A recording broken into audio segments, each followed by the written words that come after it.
우리 사순절을 보내는 귀한 시간, 순종, 공감의 능력이라는 제목으로 함께 하나님의 말씀을 나누어 보려고 합니다.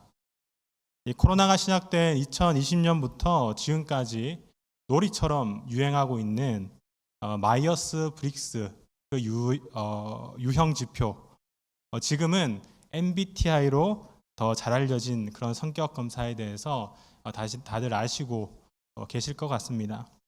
지금 한국에서 이 MBTI 검사에 가몰입하고 있을 정도로 열광하고 있다라면서 이 미국 CNN에서 뉴스를 만들 정도까지 이 현재 MBTI가 유행처럼 번졌고, 또 소위 MZ 세대라고 하는 젊은 세대에서는 이 MBTI가 하나의 문화로 자리 잡고 있다고 합니다. MBTI 성격 유형 검사에는 외향과 내향, 또 감각과 직관, 사고와 감정, 판단과 인식 등 이 서로 반대되는 8가지의 지표에 따라 이 성격을 16개의 유형으로 나누어서 설명을 하고 있습니다.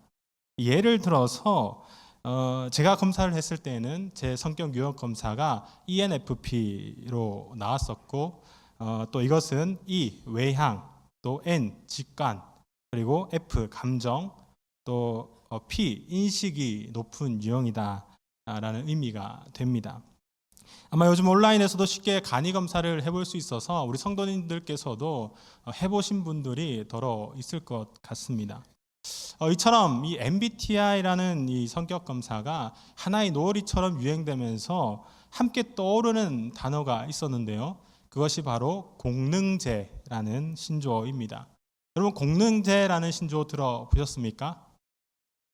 여러분, 이 공능제라는 이 신조어는 공감 능력 제로라는 줄임말로, 공감 능력 제로를 줄임말로 타인의 감정을 이해하지 못하는 사람을 비꼬는 데 사용되는 신조어입니다.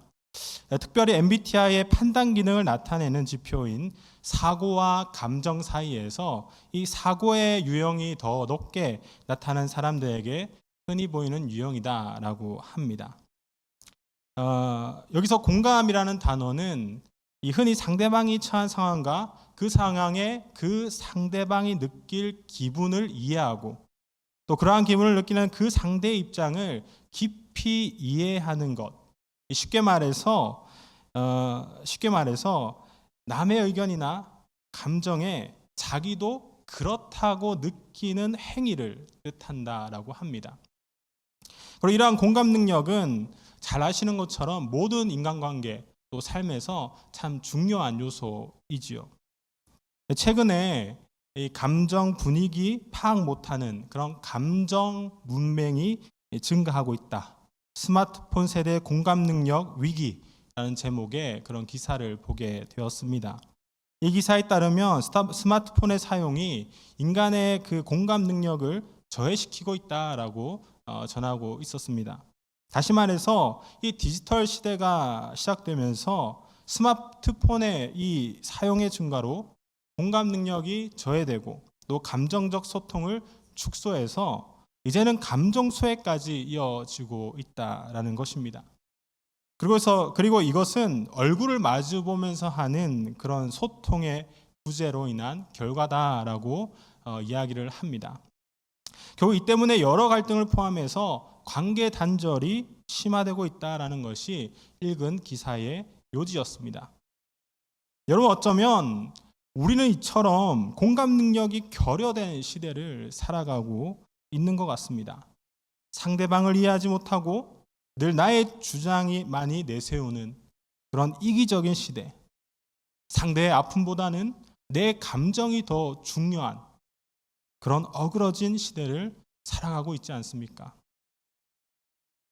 그리고 사실 예수님의 시대에도 이렇듯 무엇이든 잘 공감하지 못하고 늘 자신의 감정만 앞섰던, 의와 자랑만이 앞섰던 그런 사람들이 있었는데요. 그들이 바로 당시 종교 지도자들이었습니다. 우리 함께 본문 누가복음 7장 31절 말씀 읽도록 하겠습니다. 31절 말씀 함께 읽겠습니다. 또 이르시되 이 세대의 사람을 무엇으로 비유할까? 무엇과 같은가? 아멘. 여러분, 오늘 본문 말씀에는 예수님께서 이 세대의 사람들에 대해서 한 비유를 들어 말씀을 전하시는 모습이 나오고 있습니다. 여기서 예수님께서 말씀하시는 이 세대의 사람들은 다름 아닌 바리새인과 율법 교사들이었습니다. 그래서 바로 앞절인 30절의 말씀을 보면 당시 바리새인과 율법 교사들이 그들 스스로가 하나님의 뜻을 저버렸다라고 기록하면서 그들의 완악함과 교만함에 대해서 증언하고 있는 것이 나오고 있지 않습니까? 그런데 여러분, 이처럼 하나님의 말씀은 저버린 자들이 이들뿐이었겠습니까? 다시 말해서 예수님께서 말씀하시는 이 세대의 사람, 그 범위는 회개하지 않고 예수님의 가르침도 전혀 듣지 않았던 당시 유대인들까지도 포함하고 있는 것입니다. 그리고 더 넓게는 오늘날 여전히 예수님의 말씀을 듣지 않는 모든 인생들을 향한 하나님의 말씀이기도 하지요. 여러분, 오늘의 세대를 한번 돌아봅시다. 하나님의 말씀을 저버린 자들의 완악함과 교만함이 마치 바벨탑처럼 높아져 있지 않습니까? 또한 우리의 원수는 여전히 우는 사자와 같이 삼킬 자를 찾고 있는데 교회와 성도는 오히려 빛을 잃어가고 있는 것을 보게 됩니다. 그렇게 분명 하나님께서는 말씀을 통해서 이 세대를 향해 경고하고 있으시나 그 말씀보다 우리의 완악함이 늘 앞서고 있음을 보게 된다라는 것이지요. 따라서 예수님께서는 이 세대의 사람들을 이렇게 한 비유로 설명하고 계십니다. 우리 함께 본문 누가복음 7장 32절 말씀 함께 읽겠습니다. 함께 말씀 읽겠습니다. 시작. 비유하건대 아이들이 장터에 앉아 서로 불러 이르되 우리가 너희를 향하여 피리를 불어도 너희가 춤추지 않고 우리가 곡하여도 너희가 울지 아니하였다 함과 같도다. 아멘. 여러분, 제가 조카를 정말 좋아하는데요. 이 가끔 어린 조카가 이제 본가에 놀러를 오면 하루 종일 이제 조카랑 놀아주려고 조금 애를 씁니다. 근데 조카와 놀 때면 잘 아시는 것처럼 늘 장단을 잘 맞춰주는 것이 중요합니다. 이 병원 놀이를 하면 이 환자 역할을 잘 해야 하고 또 그 주사를 놓을 때면 꼭 아픈 척을 해야 됩니다. 또 숨바꼭질을 하면 우리 조카가 너무 잘 보이는 곳에 숨었는데도 저는 못 보는 척, 보이지 않는 척 해야 합니다. 그런데 조금이라도 장단을 맞춰주지 않으면 금세 화를 내고 토라지지요. 이것이 당연한 반응입니다. 여러분, 그리고 오늘 예수님께서도 이 당시 세대의 사람들을 이 마치 장터에서 뛰어노는 여러 놀이를 진행하는 아이들로 비유하면서 말씀하고 계시는데, 그런데 예수님의 이 비유에는 참 아이러니한 상황이 발생합니다. 아이들이 삼삼오에 모여서 먼저 결혼식 놀이를 합니다.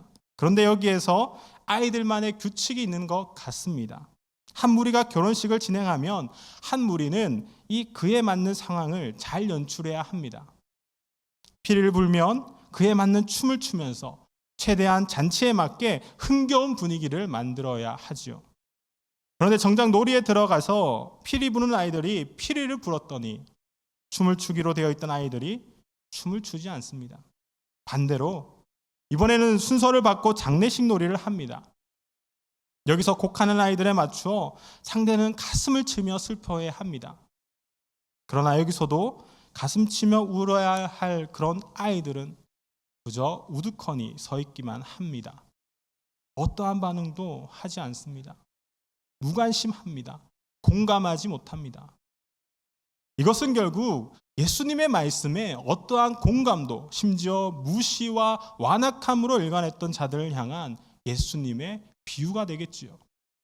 즉 예수님께서는 예수님의 선포된 말씀에 어떠한 공감도 하지 않는 이 세대를 향해 정말 비탄한 마음으로 여기고 계셨다라는 사실입니다. 그래서 예수님은 이 비유를 이렇게 풀어서 설명하고 있습니다. 우리 함께 본문 누가복음 7장 33절 말씀 읽겠습니다. 함께 말씀 읽겠습니다. 세례 요한이 와서 떡도 먹지 아니하며 포도주도 마시지 아니하매 너희 말이 귀신이 들렸다 하더니. 아멘. 여러분, 앞서 이 아이들의 장례식 놀이에 관한 예수님의 비유는 사실 당시 세례 요한의 사역과 연관지어서 설명할 수 있지요. 잘 아시는 것처럼 세례 요한은 철저한 회개 속에 금욕을 강조하면서 금식하며 하나님의 말씀을 선포하던 자였지 않습니까? 이처럼 세례 요한의 삶과 메시지는 마치 초상집 분위기와도 같았습니다. 그래서 세례 요한은 낙타 털옷을 입고 허리에는 가죽띠를 두르고 단지 메뚜기와 석청을 먹으면서 이 회개의 복음을 선포한 것입니다. 그러나 이것을 들은 당시 종교 지도자들은 이 세례 요한의 회개 선포에 어떻게 반응을 했습니까? 그들은 세례 요한이 마치 귀신이 들렸다면서 오히려 세례 요한의 회개 선포에 어떠한 공감도 가슴을 치며 회개하지도 않았습니다. 이뿐만이 아니지요. 그들은 예수님의 말씀에도 전혀 공감하지 않았습니다. 우리 함께 본문 누가복음 7장 34절 말씀 읽겠습니다. 함께 말씀 읽겠습니다. 인자는 와서 먹고 마시매 너희 말이 보라 먹기를 탐하고 포도주를 즐기는 사람이요 세리와 죄인의 친구로다 하니. 아멘. 여러분, 세례 요한의 삶과 메시지가 초상집에 비유된다면 예수님의 삶과 메시지는 주로 결혼식처럼 이 풍성한 잔치집의 비유가 될 수 있습니다. 다시 말해서 예수님의 하나님 나라 운동은 기쁨과 즐거움과 평안의 복음이다라는 것이지요. 그래서 잘 아시는 것처럼 예수님의 제자들이 금식을 하지 않는다라는 이 바리새인들의 핀잔에 예수님께서는 혼인집 손님들이 신랑과 함께 있을 동안에 너희가 슬퍼할 수 있느냐라며 대답하신 것이지 않겠습니까? 이처럼 예수님의 복음 선포는 풍성한 그런 혼인집 잔치와도 같습니다. 그러나 당시 종교 지도자들은 이번에도 역시 예수님의 말씀에 어떠한 공감도 하지 않습니다. 그 잔치집과 같은 즐거움에 반응하지 않고 기뻐하지 않았습니다. 그러면서 예수님을 그저 먹기를 탐하고 포도주를 즐기는 사람이다라고 또한 세리와 죄인들의 친구라며 비난을 했지요. 여러분, 이렇듯 당시 바리새인과 율법 교사들은 이 양쪽 모두를 거부했습니다. 세례 요한이 떡과 포도주를 마시지 않고 금욕 생활을 했더니 귀신이 들렸다라며 미친 사람, 미치광이 취급을 했습니다. 반대로 예수님에 대해서는 먹고 마시는 죄인들의 친구라고 비난을 하면서 세속주의자로 예수님을 몰고 갔습니다. 이것은 결국 그들이 어떠한 공감도 하지 않고 무관심하며 무례함으로 일관하기까지 하나님의 말씀에 반응하지 않고 듣지 않으려 했다라는 사실이죠. 그렇다면 여러분, 오늘의 세대는 어떠합니까? 오늘의 교회와 성도는 어떠합니까? 우리는 하나님의 말씀에 믿음으로 잘 반응하고 공감하고 있느냐라는 것입니다. 우리 함께 에레미야 5장 3절 말씀 읽겠습니다. 에레미야 5장 3절 말씀 함께 읽겠습니다. 시작. 여호와여, 주의 능히 진리를 찾지 아니하시나이까? 주께서 그들을 치셨을지라도 그들이 아픈 줄을 알지 못하며 그들을 멸하실지라도 그들이 징계를 받지 아니하고 그들의 얼굴을 바위보다 굳게 하여 돌아오기를 싫어하므로. 아멘. 여러분, 먼비라는 학자는 이 세상 사회의 이념이라는 책에서 이 세속 문화의 특징 4가지를 말하고 있습니다. 그중 한 가지는 이 세속 사회는 어떤 절대적 가치관도 부정한다라는 그런 다원주의를 추구하고 있다라는 사실입니다. 다시 말해서 절대적으로 옳은 것은 없다라는 것입니다. 이것은 하나님 나라의 복음에도 마찬가지입니다. 이러한 다원주의적 사고는 복음을 그저 여러 좋은 이야기들 중 하나라고 치부합니다. 복음만이 진리라 말하지 않습니다. 그리고 당시 종교 지도자들의 행태가 이러했다라는 거죠. 이들은 세례 요한의 회개 선포를 들어도 그러려니 합니다. 혼인잔치와도 같은 예수님의 기쁜 소식에도 또 다른 견해도 있겠지. 예수님만 맞는 게 아니겠지. 내가 더 맞을 수도 있지라고 강하게 부정을 하죠. 이처럼 그들은 곡하지도 않았고 춤추지도 않았습니다. 그러면서 그들 자신의 의와 자랑만이 앞서갔죠. 완악함과 교만함에 복음의 진리에 공감하지 않고 거부합니다. 오늘의 시대 역시 마찬가지입니다. 방금 읽은 에레미야서의 말씀처럼 하나님께 죄를 짓고도 그 죄의 고통과 아픔을 전혀 느끼지 못하는 그런 악한 시대입니다. 하나님의 은혜를 경험하고도 기뻐할 줄을 모릅니다. 감사할 줄을 모릅니다. 이뿐만이 아니지요. 자신들의 완악함과 교만함에 하나님께로 다시 돌아가기를 싫어하는 시대입니다. 복음을 거절합니다. 그렇다면 오늘의 교회와 성도는 어떠합니까? 아니, 저와 여러분은 어떠합니까? 이러한 무반응과 불신의 세대 가운데 피리를 불며 함께 춤을 추며 곡하는 소리에 함께 가슴을 치기까지 하나님의 말씀에 올바로 반응하는 그런 공감력과 그럼에도 불구하고 받아들일 수 있는 수용력이 우리는 살아있느냐라는 것입니다. 여러분, 우리는 늘 하나님의 말씀만을 듣고 믿음으로 공감할 수 있어야 합니다. 하나님의 말씀이 단지 소귀의 경읽기가 되어서는 안 되겠죠. 다시 말해서 잔치집 놀이를 하자며 피리를 불면은 춤을 춰줘야 하고, 초상집에서 초상놀이를 하자고 했을 때 슬피 울며 가슴을 치고 아이고 울 수 있어야 하는 겁니다. 회개할 수 있어야 하는 겁니다. 말씀의 장단을 잘 맞추어야 한다라는 사실이죠. 이처럼 하나님의 말씀을 받아들이는 그런 성도의 공감력, 수용력은 정말 하나님 나라를 세워감에 있어 매우 중요한 것입니다.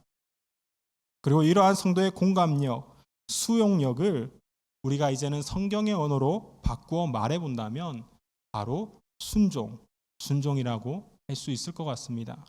우리 함께 이사야서 1장 19절과 20절 말씀 함께 읽겠습니다. 19절부터 20절까지 말씀입니다. 함께 읽겠습니다. 시작. 너희가 즐겨 순종하면 땅의 아름다운 소산을 먹을 것이요 너희가 거절하여 배반하면 칼에 삼켜지리라. 여호와의 입의 말씀이니라. 아멘. 이 프랑스의 종교 개혁자였던 장 칼뱅은 우리가 하나님의 명령에 순종하지 않으면 하나님의 약속에도 의지할 수 없다라고 단호히 말했습니다. 또한 복음주의 운동가였던 프란시스 세퍼 목사님은 창조주를 향한 피조물의 사랑에는 반드시 순종이 있어야 한다. 그렇지 않으면 그것은 의미가 없다라고 고백하기도 했다라고 합니다. 이처럼 여러분, 좋은 밭에 뿌려진 씨앗처럼 말씀에 올바로 반응하며 받아들이는 공감과 수용은 결국 성도의 순종으로 드러나야 합니다. 그렇게 하나님께서는 즐겨 순종하는 자들이 받을 복과 그렇지 못한 자들에 대한 심판의 말씀을 통해 이 사실을 전하고 있는 것이지 않겠습니까? 그리고 이때 성도는 하나님의 말씀 가운데 풍성한 열매 맺는 삶을 살아낼 수 있습니다. 반대로 순종하지 못하는 자들의 눈에는 하나님의 모든 말씀을 믿음으로 받아들이지 못합니다. 끊임없이 의심합니다. 선택적으로 하나님의 말씀을 이것은 받아들이고 이것은 거절하는 그런 인간적인 생각이 앞서게 됩니다. 그러나 하나님께서 여러분 원하시는 순종은 정말로 말씀에 전적으로 공감하는 믿음이지 않겠습니까? 그래서 이러한 성도의 공감 능력, 곧 말씀에 올바로 반응하는 순종의 모습을 이어지는 다음 사건을 통해 다시 확인할 수 있는데요. 제가 누가복음 7장 36절 말씀 읽어드리겠습니다. 한 바리새인이 예수께 자기와 함께 잡수시기를 청하니 이에 바리새인의 집에 들어가 앉았을 때에 아멘. 여러분, 사실 오늘 본문 말씀이 기록된 7장에서는 이 장터에서 노는 아이들에 관한 예수님의 비유가 끝난 직후 이 바로 한 사건으로 이어지고 있는 것을 우리는 볼 수 있습니다. 그리고 이 사건을 통해 명확하게 대비되는 순종의 두 자세를 볼 수 있는데요.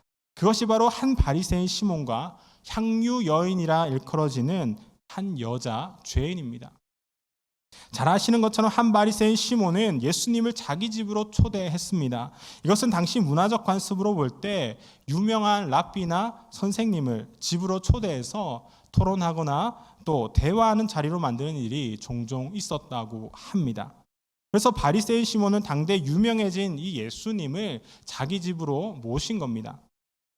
그러나 사실 바리새인 시몬은 순수한 의도로 예수님을 초대한 것만은 아니었습니다.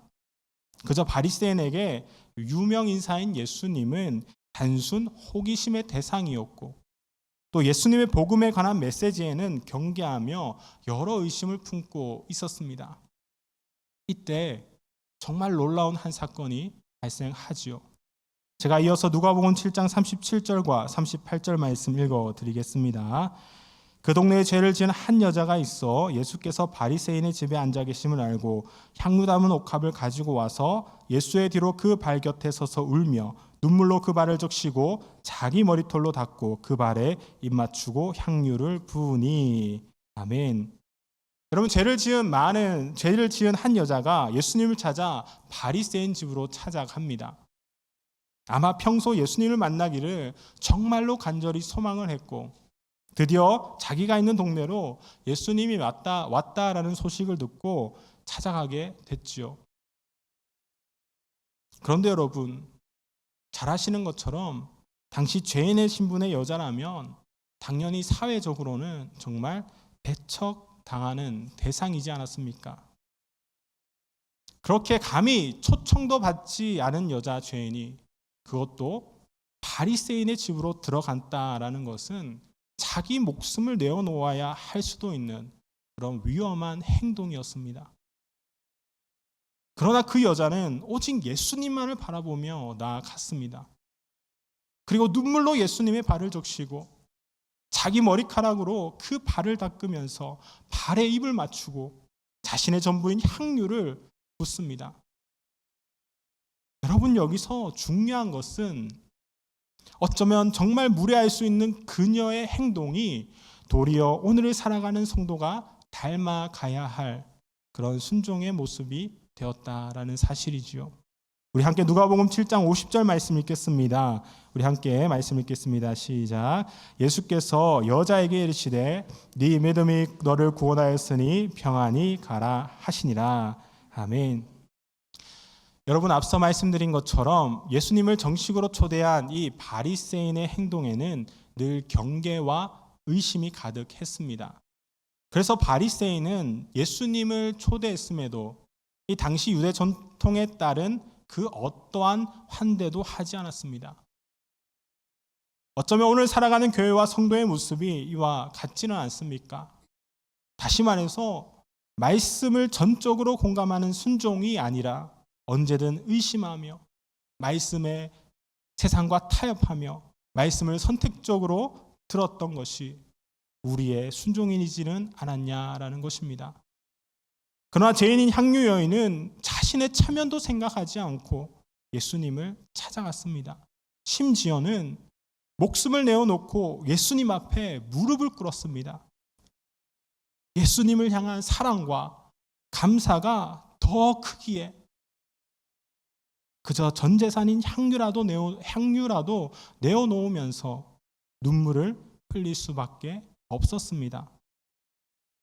이처럼 향유 여인은 온전한 내어드림과 순종으로 예수님의 삶을 공감했습니다.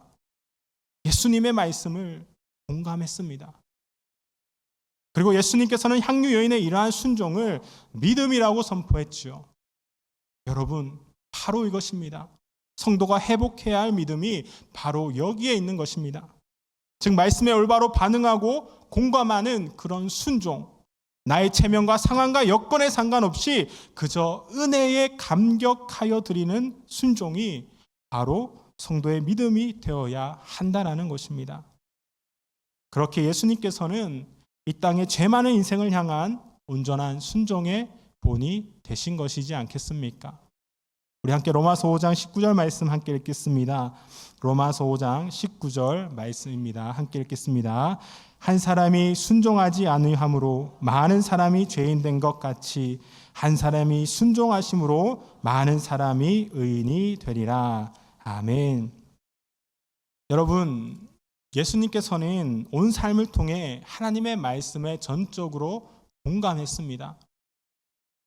즉 하나님의 말씀을 온 삶으로 공감하면서 온전히 받아들이고 살아내시기까지 순종하셨다라는 것이지요.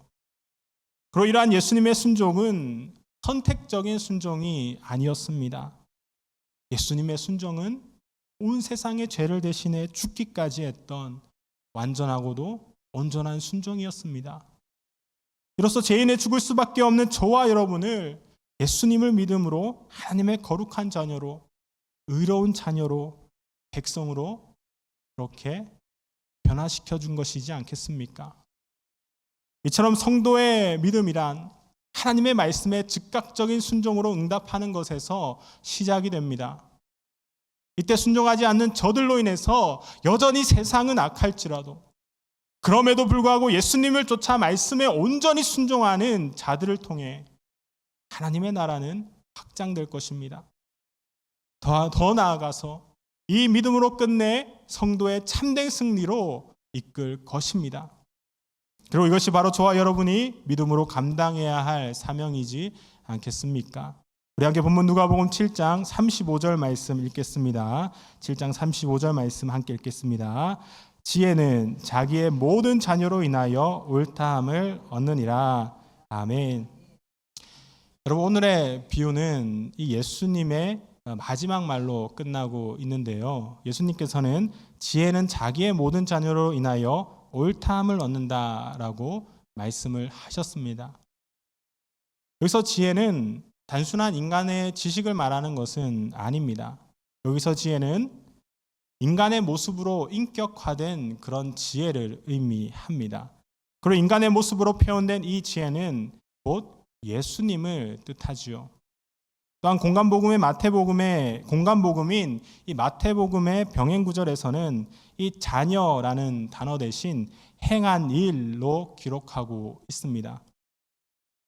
그렇게 자녀란 당시 종교 지도자들과는 다르게 말씀을 순종하며 기꺼이 행한 세리와 죄인들이 되는 것입니다.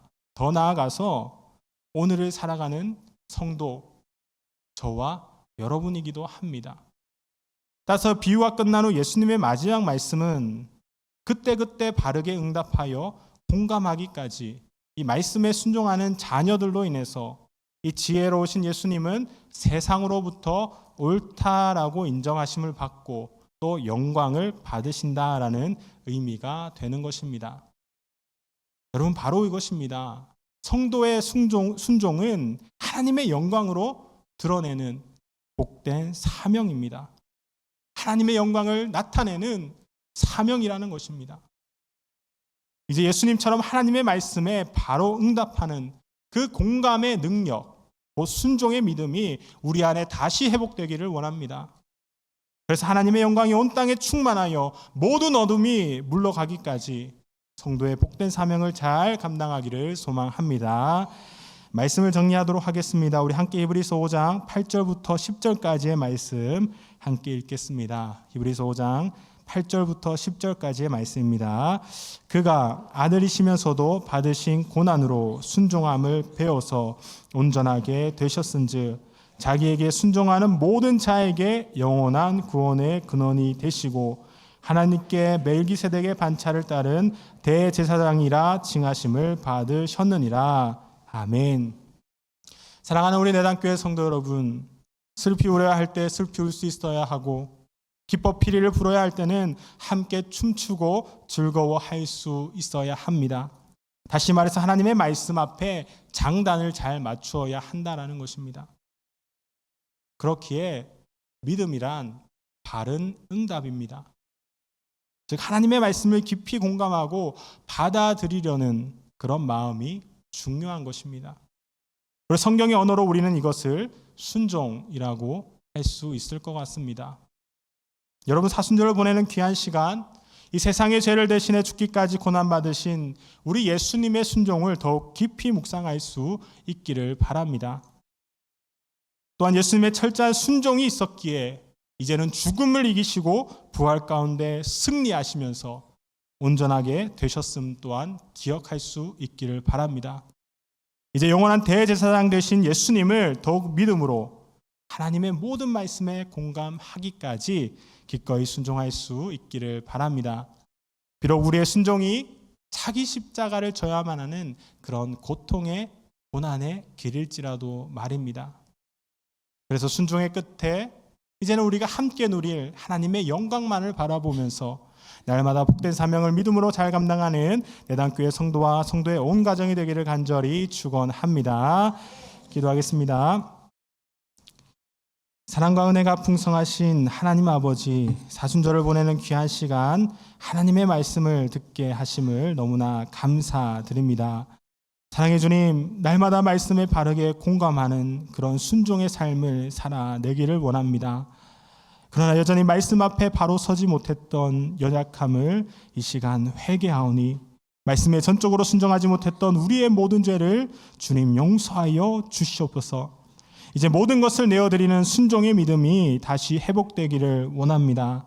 그래서 하나님의 영광이 온 땅을 덮기까지 복음의 사명을 잘 감당하는 내단교회 성도와 성도의 온 가정이 되게 하여 주시옵소서. 사랑이 많으신 예수 그리스도의 이름으로 기도드립니다. 아멘.